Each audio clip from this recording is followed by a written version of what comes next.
Jason Whitlock is an example. One of his things is that introducing women into the sports conversation has sterilized the conversation. It has made it so hard.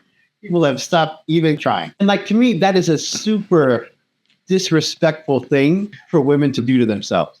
Like, of all the things you wanted, you achieved none of them. And now you've made it even harder to have every time people speak up and attack someone who has a different opinion about women in the space. I'm like, you are making it super hard for any other woman to come behind you. Like, look, we have something relevant to say. I'm like, I don't know. The last talk, you just jumped in there, attacked everyone else for talking. You get that we don't want to talk to you about this anymore.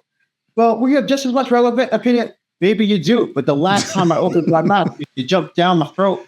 You started choking me for having an opinion, and that's not productive. You did not encourage conversation. So anyway, I find that to be a terrible and unfortunate product of the certain kinds of women we have allowed to jump in this conversation in the way they treated this newer dialogue. I'm like, are we having a dialogue? It doesn't feel like a dialogue. It feels like you just have to say the appropriate talking points, otherwise you will be canceled. But I'm going to get canceled proudly because here's the thing. What we've just gone through is exactly why the fringes are going to have more and more influence.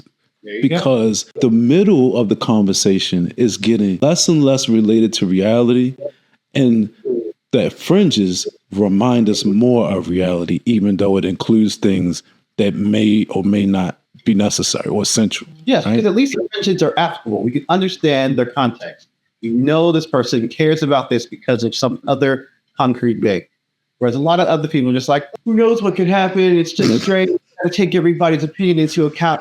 I mean, I hear what you're saying. It's helpful to be respectful for other people's opinion, but there has to also be a standard where what they say is applicable and is demonstrable in reality.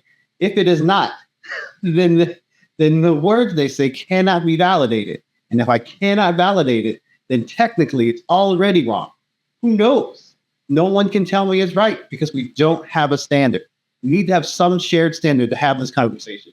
If you reject all standards just by saying everybody's standard is equally valid, then I'm like, that is the same as not having any standard at all.